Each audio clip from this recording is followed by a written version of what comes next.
Welcome to High Truths on Drugs and Addiction, where national experts bring you facts and answer your questions. I am your host, Dr. Ronit Lev, an emergency and addiction doctor who has served at the White House and still practices on the front lines. Right here on High Truths, you will learn from experts, hear stories from the emergency department, and listen to people who have struggled from addiction. Friends, fentanyl is plaguing America. It has infected all illicit drugs, from cocaine to meth, counterfeit pills, and even marijuana. If you're around someone who may be using drugs, you should carry naloxone, the opioid reversal agent.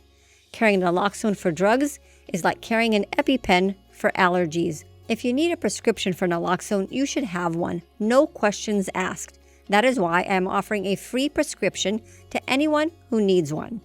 Come visit me on hightruths.com to learn more about the show, submit a question, or download a free prescription for naloxone.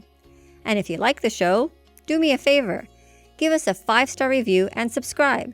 Your stars are very much appreciated and go a long way in supporting the program. This High Truths podcast is sponsored by NMI, the National Marijuana Initiative. NMI strives to dispel misconceptions about marijuana and raise awareness of the issues surrounding the drug so that citizens and policymakers can make well-informed choices regarding marijuana use and regulations. Learn more about NMI at thenmi.org.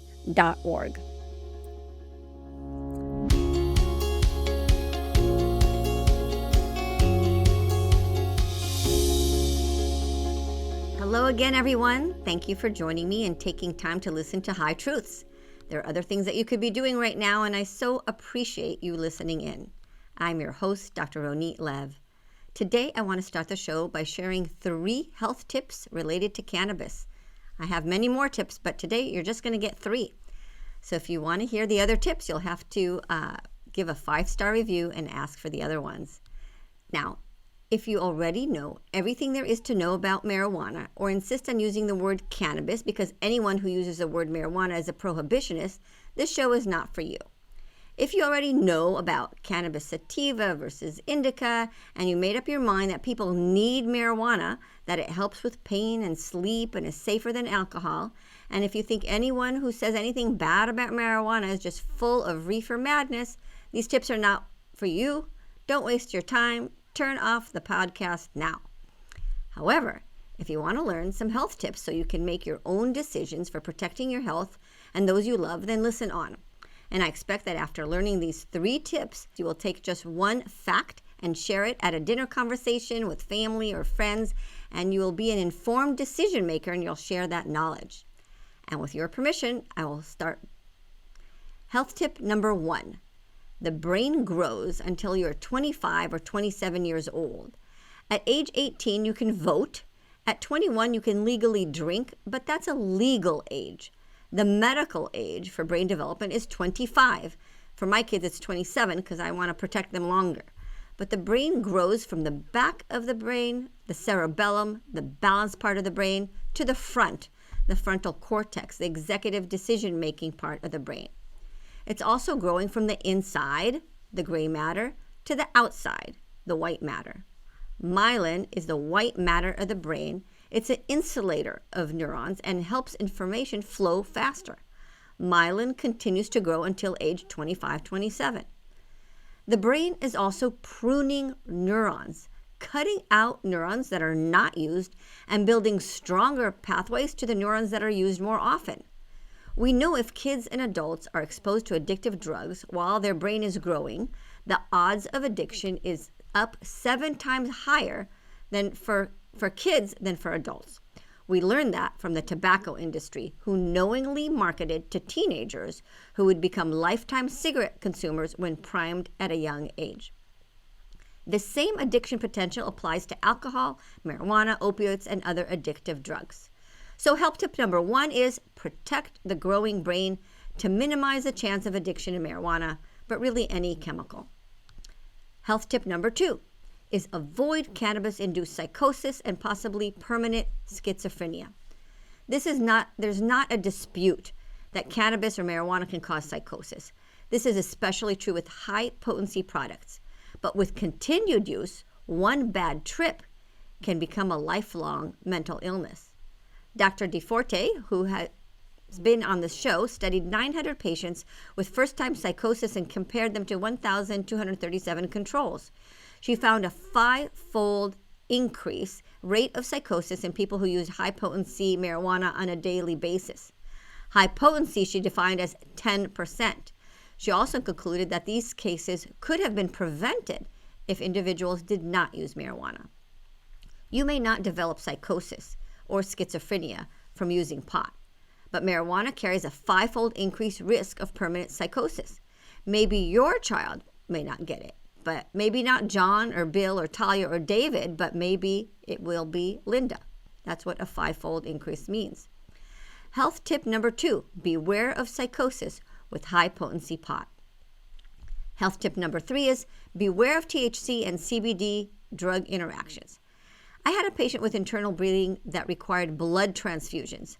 By the way, COVID created a terrible shortage of blood to the point that we canceled elective surgeries at some time. But my patient was able to get blood, and yet he kept coming back to the hospital, still bleeding. On his 3rd visit, we figured out his chronic marijuana smoking was interfering with his blood thinner medications for his heart stents. There are over 300 medications that interact with THC and over 500 medications that interact with CBD. Go to drugs.com and use their drug interaction checker to check your medications with cannabis or cannabidiol. Health tip number 3 is if you use cannabis products such as THC or CBD and take prescription medications, you should use a drug interaction checker to avoid complications. You have 3 health tips: the growing brain, psychosis, and drug interactions. Share one of those with your friends. And with that, let's hear our question of the day.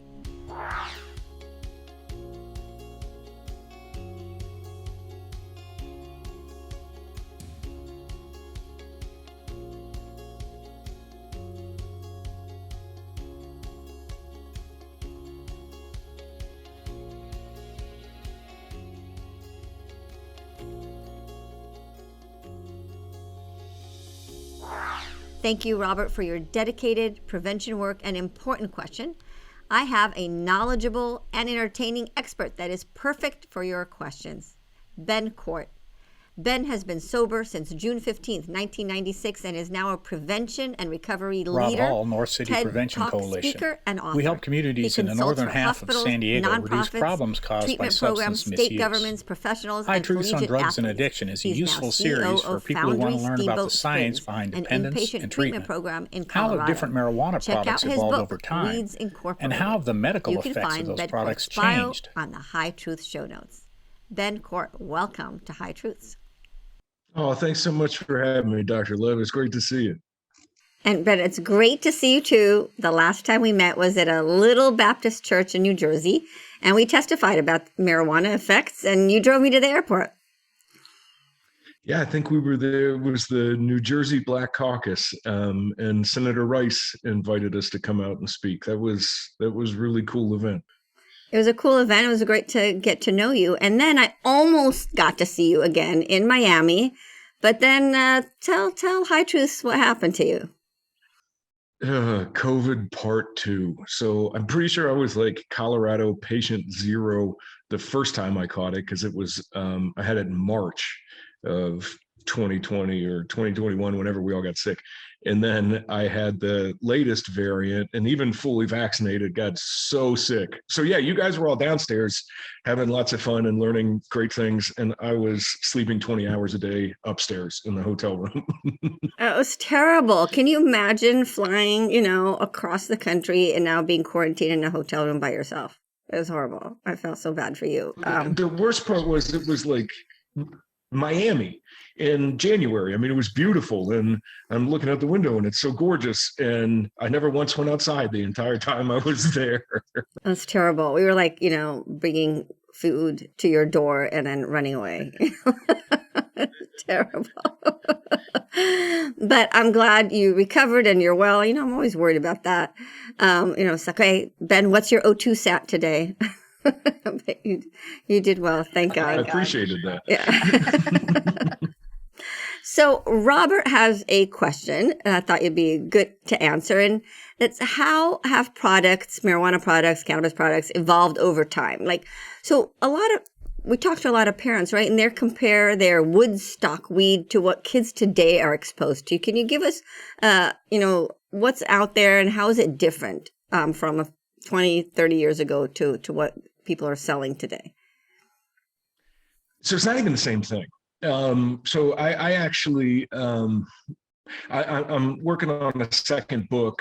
Dr. Bader's working on it with me, who you met in Miami, I believe. Oh, how cool is that? And right, we've been friends forever. It's so fun to do this with her, and she's so smart. She makes it easy. What I start the next book with is kind of a breakdown of the words that we use and why we have such a need for expanded vernacular here, because we can't say weed and expect that it can truthfully apply to what people were consuming even 10 years ago. So certainly 30, 40, 50, 60 years ago, and what's being consumed today. They're just totally different. I mean, for example, from your perspective, these concentrates that we have are acting as vasoconstrictors, as opposed to cannabis, which has always been a vasodilator. I mean, you've got all new things happening with what people are consuming today, because it's not weed, it's concentrated THC. And to call it weed, I think, to answer Robert's question, is even misleading. So it's changed so dramatically that it's not even the same thing, man. It is affecting the brain and body in very, very different ways than the cannabis that was consumed in the past was. That's why I think it's so important to refer to what's happening, what we're consuming today is THC and THC-based products, not even saying marijuana. You bring a really good point in that how things affect the body is different, right? And you're right. People think of marijuana as weed being mellow, and I don't see mellow. I see psychotic and agitation, right?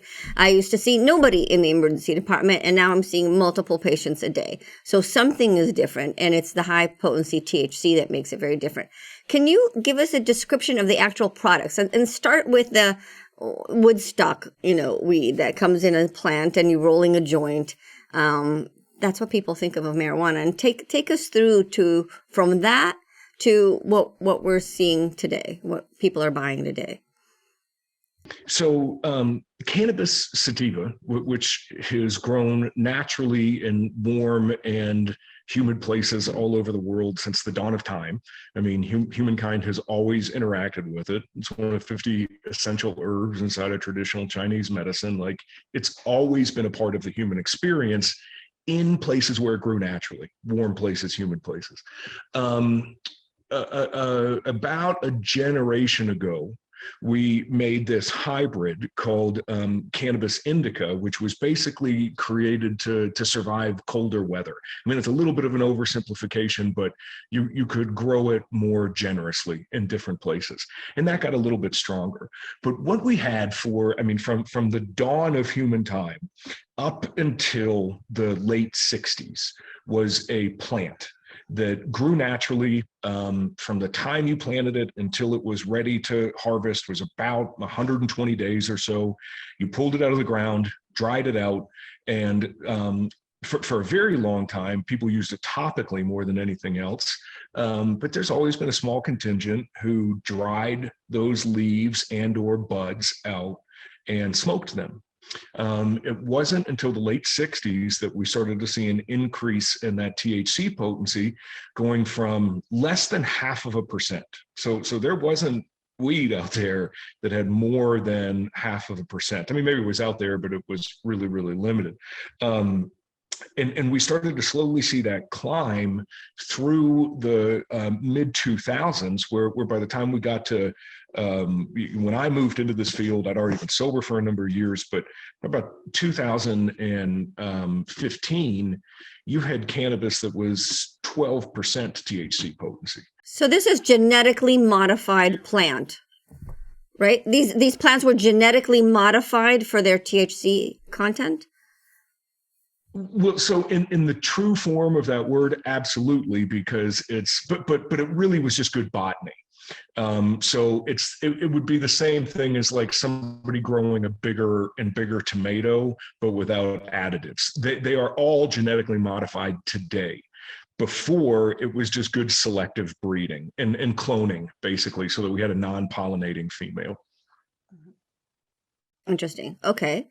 And then over the last decade, over the last decade, we have gone from that 10, 12% THC to 20%, 30%, 40%. And now our products come in clear rock form and are still being advertised as marijuana, but they're pure THC, 99.9% pure THC in a rock form is what we're consuming today, which is a very, very long way from the flowering plant. Right.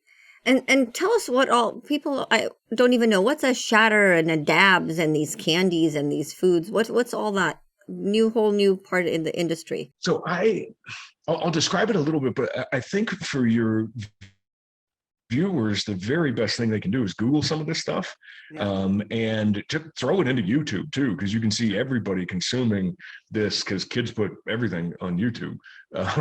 So it's basically a form of concentrate. So all these things are a form of concentrate, and concentrate is exactly what it sounds like. They use a stripping agent. There are other things in stripping agents. There's some that are gravity, pressure, reverse osmosis, cold water, but for the most part, it's butane or propane that they use to strip the THC out of the plant. So you got the whole plant with 200 and some chemicals inside of it. When you push the butane through it, the butane bonds to the THC.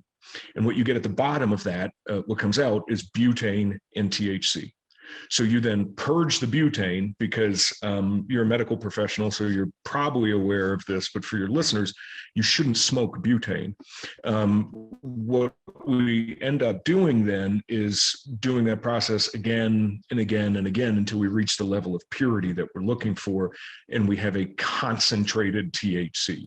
So it's a byproduct of the cannabis plant. I think the very best way for your listeners to think about it is concentrates are to cannabis what crack is to coca. Interesting. All right. And then is that what's in all the food? What's in the food products? Is it the flour, or is it these concentrates? What's in it? For example, the most common thing I see in the emergency department is gummies. What's in those gummies? I would assume that the most common thing you're seeing in the ER, if it's like Colorado, is people who are there for overconsumption of edibles. Is that most of it?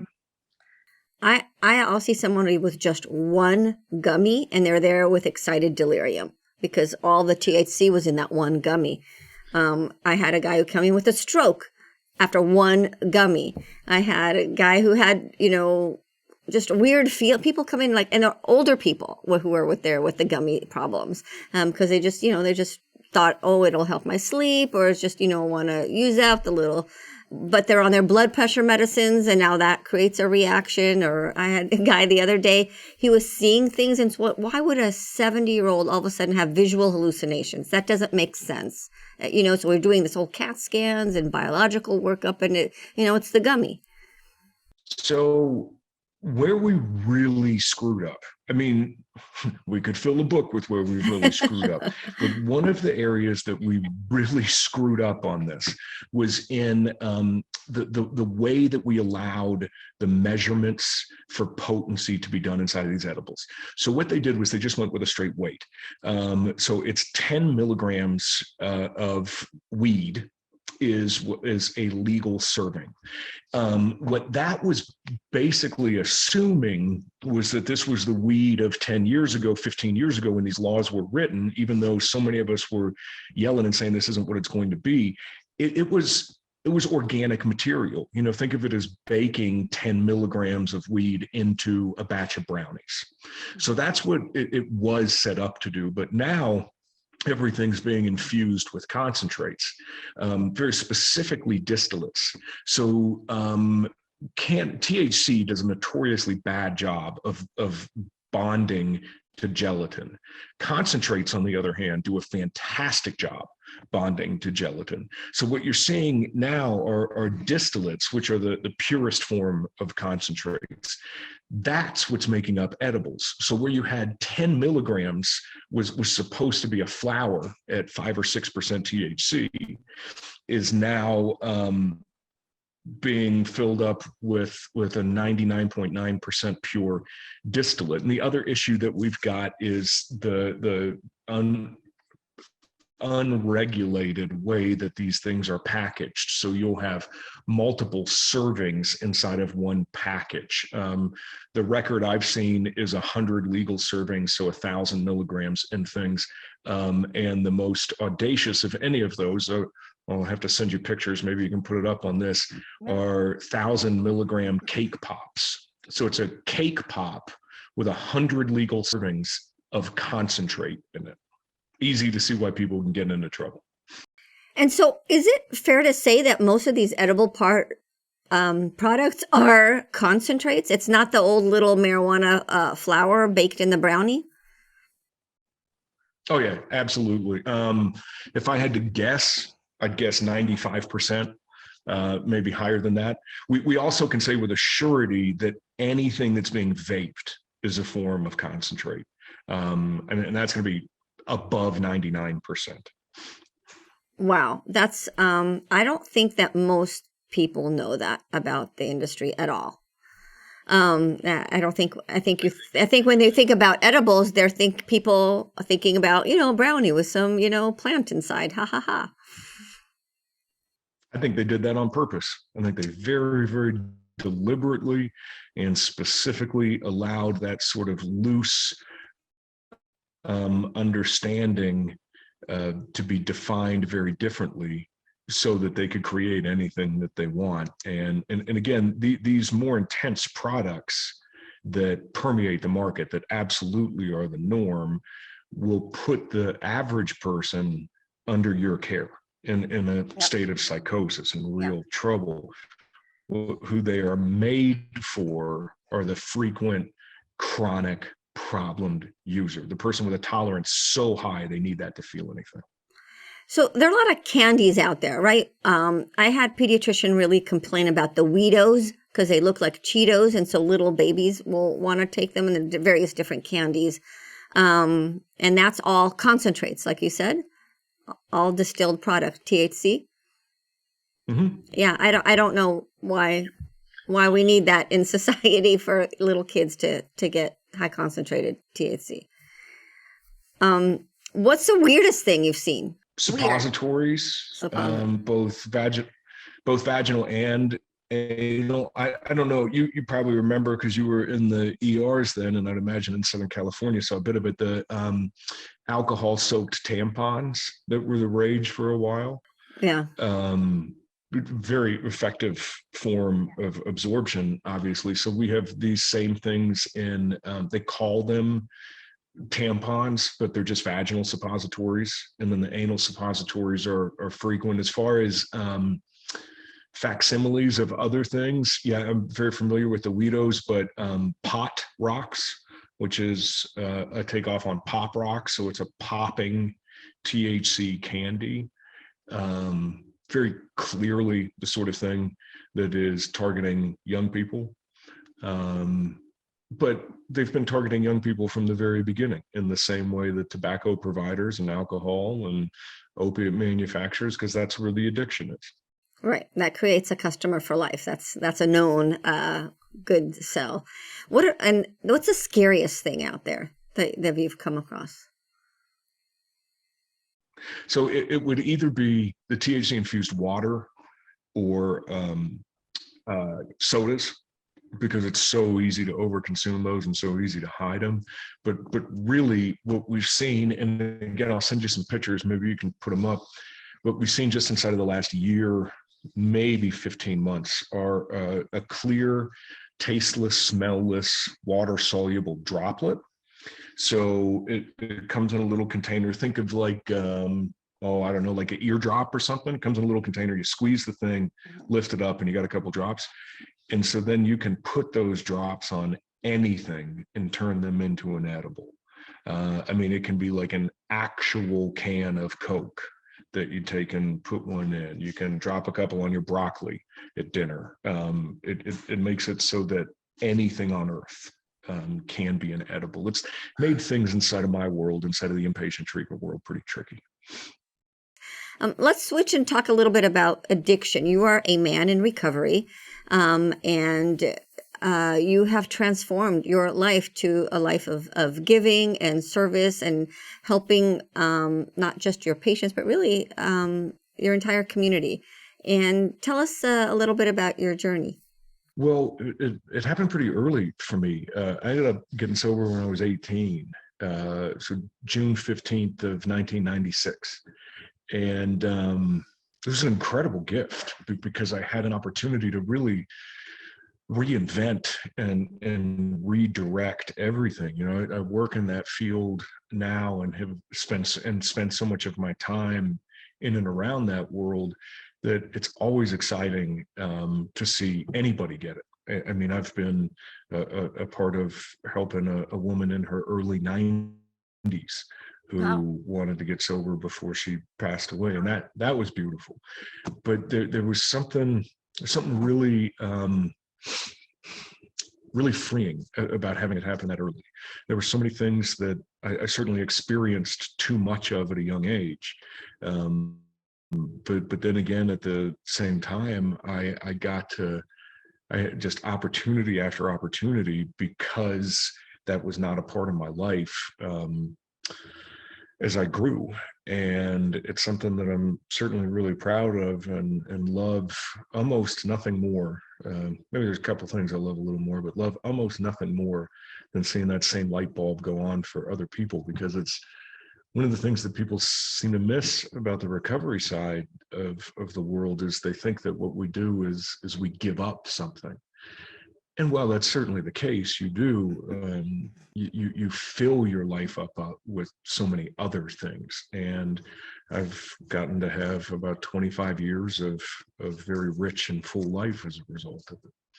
Yes, very much so. And I notice that for people who've gone through complete recovery and living their life like that, they're just nicer human beings, right?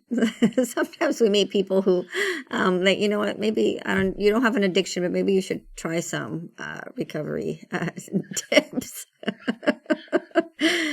I'm pretty sure that almost everybody on the planet could benefit from working some version of the steps. They're really good stuff. And I've got a dear friend who likes to say whenever things get rough, or he's been sober for a long time, he says, just remember, we're all playing on house money here. So what can really be so bad? Yeah, all right. That's right. When I've seen you speak, you're an amazing speaker, and one of the things that you do is you talk to. I've seen you talk to law enforcement, and you're like, "Hey, I'm sorry, man. I was like one of these people who were just yelling and cursing at you, right?" And I resonate to that because you say, you know, as doctors, like, you know, there I was in the hospital yelling and cursing at the doctor. Those are the patients I see. You were that person. And it's nice because it's like, okay, I've seen those patients actually, and you know, underneath that is a beautiful human being. We could, you know, and it's the drug behavior that we're seeing. So did you reach a low point that said, okay, that's it, I got to do something? And do you see that in your clients? Do you have to reach a low point before you decide, okay, I gotta make some changes in my life? Great question. So for me, there wasn't like an event. There was a way of life that was the low point, a hopeless, gray, violent, terrible way of life that just kept going and kept going until I think I finally was able to step back from it over the course of about a week, where some interesting things happened, and see how dark it was. So there wasn't ever one big giant thing that happened for me. There's certainly, for a lot of people, there are those moments. You know, there's the DUI, there's the arrest, there's the death of a loved one, the witnessing of an overdose. There certainly are those things. But the idea that that I think you're alluding to a little bit is this thing that we've had inside of my space for so long, which is that a person has to hit rock bottom. And you don't meet a lot of people who've been around this for a long time who agree with that, because for a lot of people, rock bottom is dead. And so what we don't want to do, it's just like treating any other chronic disease. I mean, the earlier the intervention, the better. We don't have to let cancer get to stage 4 before we take a look at it. So we're not always waiting for the person to have this actualization. What we're trying to do is help them see that there is a need. So anybody's rock bottom can be anything. It certainly doesn't have to be some massive event culminating in prison or anything. We hope it isn't. Yeah, that's a great analogy with chronic disease. The earlier the better when people are ready. But addiction is a disease of denial. And I find that especially with marijuana. So what are your tricks of reaching people who are in denial? How do you reach someone like that? Oh man, that's the $1 million question. You got to go really slow. That's the first piece of advice that I would offer to most people. So especially if it's somebody younger, or maybe not even younger, just anybody who's been involved, certainly in the movement, if you will, on the other side of this, they expect arguments, and they have been really well prepped on how to push back on those arguments. Whether or not they know it, they have been conditioned to push back on those arguments. So you can't typically go hard at people who haven't had that self-actualization. What I try and do is create a safe enough space for them to feel like they can ask a couple of really simple questions. First question, is your life better because of your use? Today, we're not going back to 9th grade or 10th grade or the concepts. Is your life better, richer because of your use? That's one. And then the second thing that I try and give them time to ponder is could you stop? What would happen if you stopped? So those two things a lot of the time will lead people to consider, and maybe it takes them a couple of days, maybe it takes them a couple of weeks. I'm working with a kid in California who's taken 2 years almost to get to this point, where they say, I don't know if this is making my life better. And I can think of several instances where it's making it harder. And then actually, I'm really scared to quit. And then the next step from that is, well, if we're scared to quit something, maybe we're dependent on that thing. And if we're dependent, we should maybe look at that relationship. What I get, so I see patients in the emergency department, right? And they have cannabis hyperemesis. This is like their, 5th time in the emergency department. And they kind of know what's wrong. But a lot of times they say, well, I don't know. Nobody could figure it out. And the reason is they don't want to admit, right? You've already had a bunch of CAT scans and unhealthy things. What I tell people is that first, let people know that you've had the CAT scan so you don't give yourself more radiation that can give you cancer later. So don't hide that. But I'm going to try your technique. Is your life better and can you quit? The pushback I usually get is like, well, I need it because it helps me sleep. It helps me feel nauseated. Yesterday I had a guy who was going to jail because he was very aggressive. That was his words. But I don't know. He was caught by police. He was going to jail for something. And he says, I need it to keep me calm. And yet here he was with aggression. Oh my goodness, yeah. I mean, especially you get it even more with it being medicine, where people will, just put the word medical before to treat anything that they want. So I try to, I'll deal with every single one of those individually. And I think maybe the best advice that I can give folks is to not, to not brush them all off blanket. Because while scientifically we can certainly refute the things that these folks are saying, they, however, have found something that works at some level. We know that we know for sure that consuming will help you fall asleep. We also know for sure that it will give you much worse sleep, keep you from entering REM sleep, have you be much less rested. We know that it might make an individual feel less aggressive, but in reality, it typically, these higher concentrates actually are causing aggression. So a lot of the times what I find is folks who found something that works for a mental health disorder that they have. And it doesn't work to actually treat the mental health disorder, but it's probably covering up symptoms. So I go into those conversations very gently with them because think about it this way. The person who you give a 95 proof liquor to for a toothache, the snake oil of the 1800s, is not going to feel their toothache for an hour or two, but it's not going to do anything to treat the decay.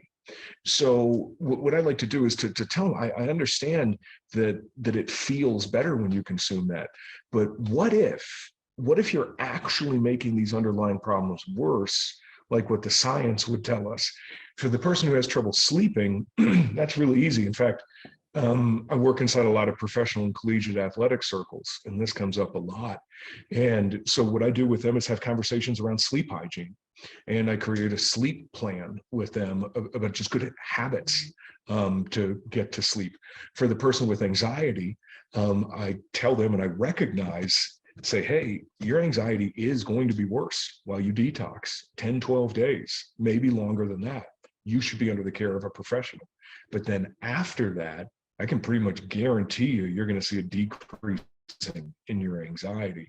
So you got to take them all individually. And the big thing I would encourage folks not to do to the chronic consumer is just to brush them all off and say you're wrong. Because even if they are scientifically wrong, their experience will tell them different. That's a very good tip also, is acknowledge that. And we know that from cigarettes, right? Cigarettes actually help calm anxiety for a little bit, or they help the negative schizophrenic effects. That's true. But it's still not helping. It doesn't treat your schizophrenia, and it's bad for your lungs. You work with a lot of collegiate groups. How big of an issue is this in athletes? So inside of professional and collegiate athletics, it's the most commonly abused substance. Alcohol aside, of course, but more than opiates, more than anything else inside of those worlds. And it's interesting because it's such a performance decreaser. It hurts one's performance rather than helps one's performance, where the perception of that is very different. Typically, people see it as a performance increaser, enhancer. So I have to get into the specifics with those athletes. So is there a movement now to try to say that it's okay for athletes to use THC and remove that from the drug screening? I mean, it seems like anytime that you're playing professional sports, you're subject to drug testing, and there's doping rules. And we've seen that, recently in Olympics and NBA and other sports. I think there's a movement to get away with that. What do you think about that? Or is that true? Oh yeah, there's a significant movement, a very, very, very well-funded movement. It's complex, it's nuanced, like anything inside of this subject. There's a lot of nonsense that's happened over the years, particularly to players of ethnic minorities for their consumption. However, at the same time, there have been a lot of people whose lives have been destroyed by their addiction who we haven't stepped in to help. So there's no simple solution to this. We have to look at the athletics, both collegiate and professional. The movement that you allude to is not organic. It is very, very deliberately and well funded by the people who are profiting on the sales of it. Because, professional sports figures sell products. It's why you got Tom Brady selling Subway Subway and things. So the more of those folks you can get selling their product, the better you're going to end up doing. Right. And yet can you show individuals that their times and their performance are worse while on THC than off of it? Oh yeah. I mean, we have empirical data for that. Again, probably the country's thought leader on it would be Dr. Bader, who you were with in Miami.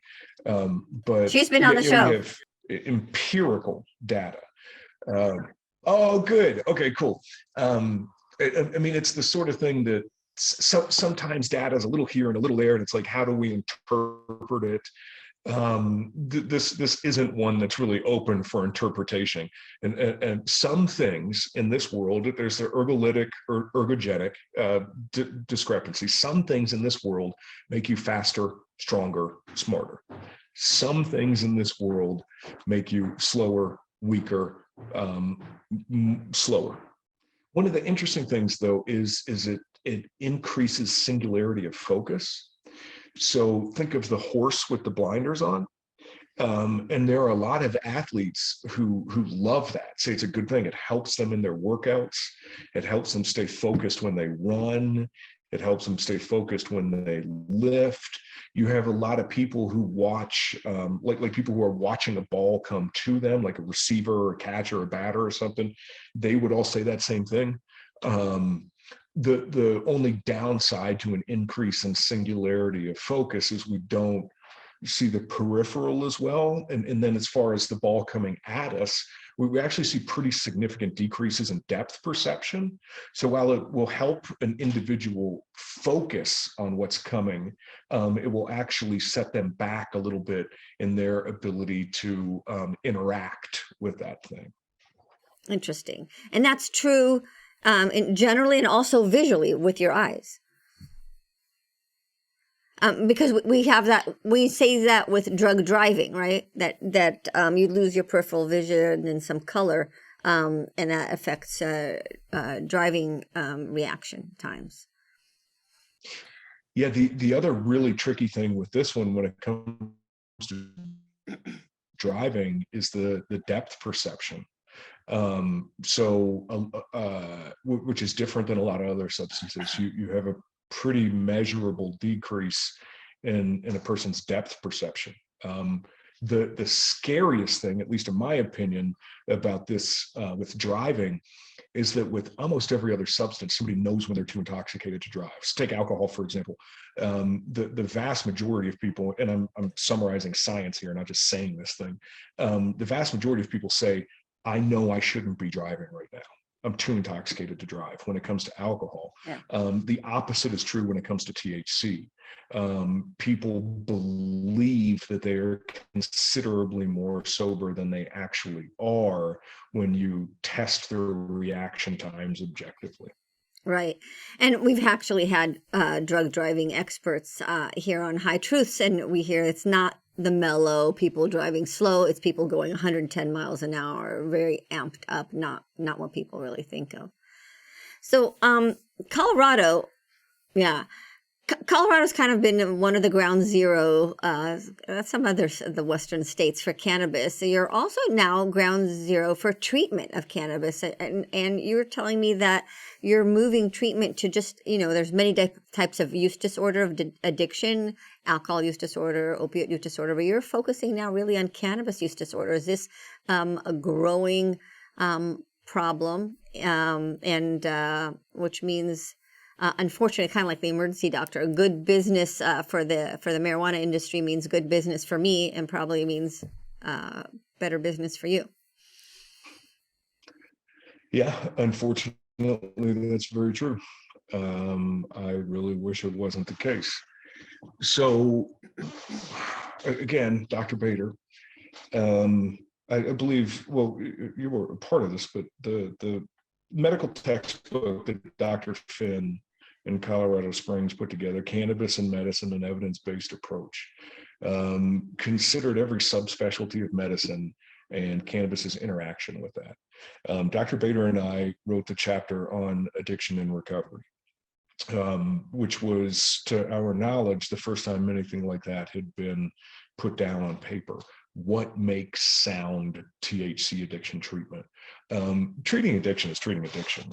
Substance use disorder is substance use disorder, but there are absolutely idiosyncrasies to treating specific substances. The opiate addict presents differently than the amphetamine addict. And we found a lot of really interesting stuff, and I think are kind of pioneering some of it in the treatment of THC. So yeah, at the program where I work, which is called the Foundry out here in Colorado, up in Steamboat Springs, we're getting very good at it, unfortunately. And with any luck, we will actually open up a cannabis-specific program somewhere in the greater Boulder area, which is where I live, in the next year or two.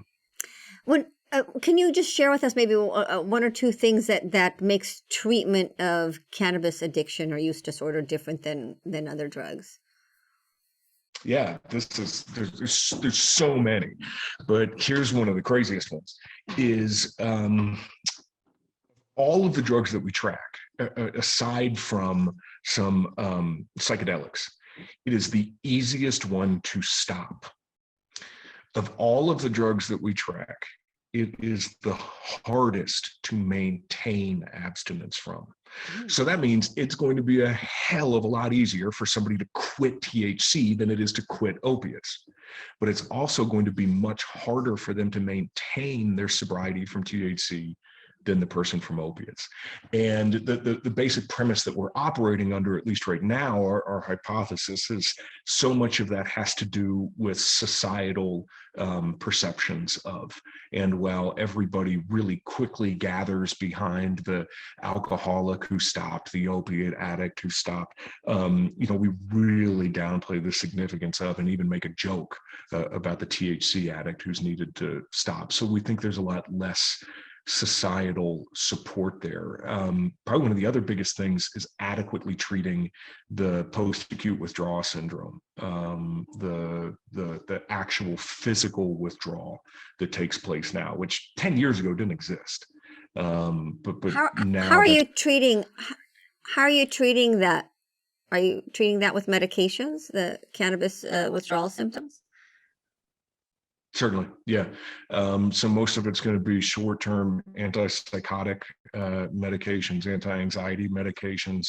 What we really need to get somebody doing is we need to get that THC flushed out of their system so we can get a baseline, a psychiatric baseline, if you will. The individual, we can't tell what's really going on inside of their brain until all the chemicals are removed from it. And with the chronic THC consumer today, sometimes that's taken out to 4 weeks. So we're really careful with diet, exercise, hydration to try and get those fat cells where the THC lives, and get those cleared out and feeling better. The other thing that we do is we prepare our patients for it. We say that day 1 is not going to be so bad. And I mean, it's all the science. We know this. Day 2 through 4 is going to suck. It's going to be very hard. And then you're going to get a bit of a reprieve, usually day 4 to somewhere around day 10 or 12 or 14. But then you see a significant resurgence day 12, 13, 14. And that resurgence tends to be much worse in women. But we prepare them for it and we give them grounding techniques leading into it so that they don't bail out when it happens. This is awesome. You just made me a better doctor. I'm going to be using so many of your tips today. My mom has a question. I am. That's why I love my show. I'm gonna try this out with I see marijuana poisoning every single day, every shift. Sometimes it's a lot harder, I think, for me to get to people because they're intoxicated. They don't have their brain. So it's probably harder for them to listen or hear what I have to say. I could just try some tips to get them in the right direction. So my mom has a question. I thought maybe you could answer. She's a, grandmother, a great grandmother. And she's seen her friends, they get together and they'll be given gummies by their well-meaning grandchildren. It's like, oh, look at what my grandchild gave me. We could share. And my mom listens to my podcast. I think she's listened to every episode. And she says, well, what do I do? What do I tell them? So what should my mom tell her colleagues?